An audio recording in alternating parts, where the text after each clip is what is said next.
এতিয়া কথা হৈছে চাওক এতিয়া অকল কেৱল ক্ষুদ্ৰ চাহ খেতিয়ক বুলি বা নহয় বা কেৱল অসমৰ চাহ বুলি নহয়, ভাৰতীয় চাহটোৱে বিপদাপন্ন হৈছে। কিহৰ কাৰণে হৈছে যে কেনিয়াৰ পৰা চাহৰ যি আমদানি সেইটো বিপুল হাৰত বৃদ্ধি পাইছে।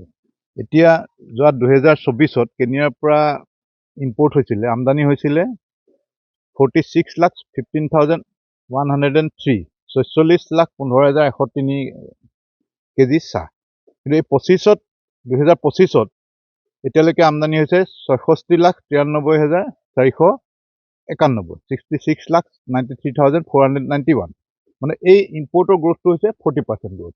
এতিয়া কথা হ'ল কি, আমাৰ ভাৰত বিশ্বৰ ভিতৰত ছেকেণ্ড লাৰ্জেষ্ট টি প্ৰডিউচাৰ। এই চাহখিনি যে আহিছে, চাহখিনি অহাৰ লগে লগে ধৰক ভাৰত বা অসমত চাহৰ বৃদ্ধি হৈছে চাহটো, আৰু যেতিয়া যিকোনো বস্তু বৃদ্ধি হয় দামটো কমে, সেইটো অহাৰ লগে লগে আমাৰ চাহটো হৈছে উচ্চ খাপৰ, মানে ভাল কোৱালিটিৰ চাহ, যিটো বিদেশতো নাম আছে। এইখিনি চাহ আহি গোটেইখিনি চাহ এভেইলেবল হৈ গৈছে, আৰু এই কোম্পানীখিনিয়ে 300ৰ ওপৰ অধিক কোম্পানীয়ে কি কৰে, সিহঁতি সেই চাহটো আনি পেলাই আমাৰ ইয়াৰ ভাল চাহৰ লগত আছাম টিয়েই হওক, দাৰ্জিলিং টিয়েই হওক, এইবিলাক অলপ ব্লেণ্ডিং কৰি পেলাই আকৌ বাহিৰলৈ ৰপ্তানি কৰে। মানে ভাল চাহটো বেয়া চাহৰ লগত মিলাই তাক ব্লেণ্ডিং কৰি বিকি দিয়ে। এফালে কৰিছে কি যে চাহৰ যিটো কোৱান্টিটি সেইটো বঢ়াই দিছে বাহিৰৰ পৰা চাহ আনি, তাৰ লগে লগে এইপিনেও আমাৰ দামটো কমি গৈছে। সেই কোৱান্টিটি যেতিয়া বৃদ্ধি হয় তেতিয়া দামটো অট'মেটিক কমি যায়। তাৰ পাছত আকৌ সিফালৰ পৰাতো কম দামত চাহ আনিছেই, আৰু ইয়াৰ চাহপাতো কম দামত কিনি ভেজাল কৰি পেলাই আকৌ বহুত বেছি দামত বিদেশলৈ ছাপ্লাই দিছে। এতিয়া আমাৰ মই সৰুকৈ বুজাই দিছোঁ, আমাৰ এইখন যোগীবাৰী গাঁও, ইয়াত প্ৰত্যেক ঘৰ মানুহত চাহ বাগান আছে, 2 বিঘা 3 বিঘা 5 বিঘা 10 বিঘা এনেকৈ। গোটেই মূল অৰ্থনীতিটো ঘৰখনৰ সেই চাহ বাগানখিনি। তো এইখিনি নহ'লে এই মানুহখিনি নিগমে মৰিব। আৰু ওচৰতে আমাৰ চাহ বাগিচা আছে, শালমিৰা টি ষ্টেট, ডাঙৰ কোম্পানী। অকল যে ক্ষুদ্ৰ চাহ খেতি যে অনিষ্ট হৈছে নহয়, ডাঙৰ ডাঙৰ বাগানবিলাকো অনিষ্ট হৈছে। তেওঁলোকৰ লগত মই এটা ৰিচাৰ্চ কৰিছিলোঁ যে শালমিৰা বাগানৰ মেনেজাৰজনৰ লগত মোৰ যথেষ্ট ভাল লগ পাই থাকোঁ। তেখেতে মোক কৈছে যে যদি এইটো গতিত যদি যায় আমি লক আউট কৰি দিব লাগিব বাগান। তাত 1000তকৈ ওপৰ কৰ্মী এই শালমিৰা টি ষ্টেটত হৈছে। আমাৰ আকৌ ইয়াত 1000তকৈ বেছি মানুহ চাহৰ লগত জড়িত হৈ আছে। কাৰণ এই ট্ৰেণ্ডটো থাকিলে সেই 1000 চাহ শ্ৰমিকসকল ক'ত যাব? সেই বাগানখন যদি বন্ধ হৈ যায়, আমাৰ মানুহখিনি ক'ত যাব? 1000 মানুহখিনি কি কৰি খাব? সেই তেনেকৈ প্ৰত্যেকতে যিমান ডাঙৰ ফেক্টৰী হওক, আমাৰ ক্ষুদ্ৰ চাহ খেতিয়ক হওক, সকলো এফেক্ট হৈছে। আৰু ইয়াৰ মূল কাৰণ পাইছোঁগৈ কেনিয়ান টি। সেইকাৰণে সেই কেনিয়াৰ টিত মানে টেৰিফ নাই। মই চাপ'জ আনিব খুজিছোঁ, মই কোনো শুল্ক দিব নালাগে।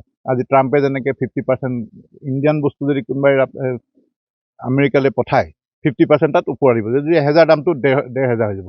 কিন্তু কেনিয়াৰ টি তাত যদি 100 টকা, 100 টকাকৈ আমি ইয়াত দিছোঁ। আমাৰ ভাৰতীয় চৰকাৰৰ কোনো শুল্ক নাই। সেই সুবিধাটোকে লৈ, এই সুৰুঙাটোকে লৈ এই টাটা, ইউনিলিভাৰ নিচিনা বহুত ডাঙৰ ডাঙৰ কোম্পানী এইটো ডাঙৰ এটা বিজনেছ এটা কৰিবলৈ আৰম্ভ কৰিছে। বহুত সিহঁতি ধৰক লাভ খাইছে। সেইকাৰণে এই কেনিয়াৰ টিটোৰ যদি ওপৰত যদি ইম্পৰ্ট ডিউটি নলগায় বা সেইটো যদি অলপ তাক কণ্ট্ৰল নকৰে, যোনে যি ইচ্ছা যিমান আনিব পাৰে সেই ব্যৱস্থাটো যদি নাইকিয়া নকৰে, কিন্তু অসম টি হওক, ভাৰতীয় চাহ হওক, সকলো বিপদাপন্ন হ'ব।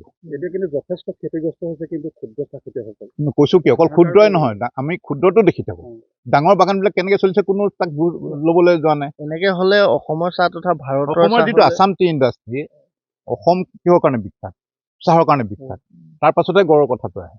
গড়ৰ কাৰণে বিখ্যাত, চাহৰ কাৰণে বিখ্যাত। এতিয়া আছাম টি ইণ্ডাষ্ট্ৰীটো যদি ডেড হৈ যায়, আপোনালোকে গৈ পেলাই অলপ ডাঙৰ বাগানতো খা খবৰ কৰকগৈ, যিবিলাক আমাৰ টি কোম্পানী আছে, সিহঁতি গম পাব যে সিহঁতৰ লক আউট হওঁ হৈ আছে, কষ্ট অফ প্ৰডাকশ্যনেই নোলায় বুলি।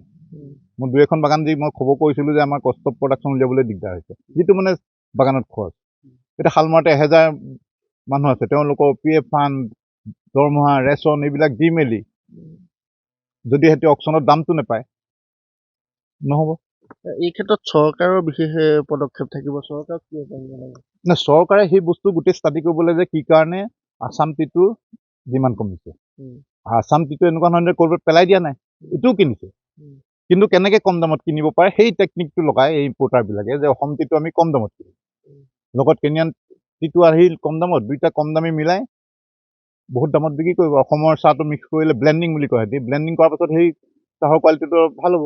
ক'তোতো আমি এতিয়া কেনিয়াৰ পৰা কিমান 66 লাখ কেজি আহিছে ধৰক আমিতো ক'তো পোৱা নাই তাত ষ্টিকাৰ যে কেনিয়াৰটো কি হৈছে ক'ব পাৰি যে বৃহৎ কোম্পানী কেইটা এটা চিণ্ডিকেটৰ নিচিনা এটা কাম চলাই পেলাই চিণ্ডিকেট ঠিক নহয় তেওঁলোকে মানে এই কিছুমান সুৰুঙা লৈ পেলাই আমাৰ ভাৰত চৰকাৰ কিছুমান সুৰুঙা ইম্পৰ্ট লছৰ সুৰুঙা লৈ পেলাই বাহিৰৰ চাহ আনি আমাৰ লগত ব্লেণ্ডিং কৰি আকৌ বাহিৰলৈকে এক্সপৰ্ট কৰিছে অধিক দামত মুনাফাটো তাৰমানে তেওঁলোকে খাইছে আছাম টি ইণ্ডাষ্ট্ৰী যিটো ইমান লাখ লাখ মানুহ ইয়াৰ লগত জড়িত হৈ আছে এইখিনিৰ মূৰত মাধমাৰ মাৰি এই কোম্পানীসকলে 300ৰ ওপৰ কোম্পানীয়ে ইম্পৰ্ট কৰে কেনিয়ান টিটো সিহঁতি নিজে মুনাফা লুটিছে এই ক্ষেত্ৰত পদক্ষেপ ল'ব লাগিব নহ'লে ভৱিষ্যতে ডাঙৰ কালাজি শালমাৰ বাগানখন লোকালত হৈ যায় 1000 লেবাৰ ক'ত যাব কি কৰিব আজি আমাৰ গাঁওখনৰ যদি 1000 মানুহৰ যদি জীৱিকাটো নোহোৱা যায় কি কৰিব যিকোনো খবৰৰ বাবে যোগাযোগ কৰক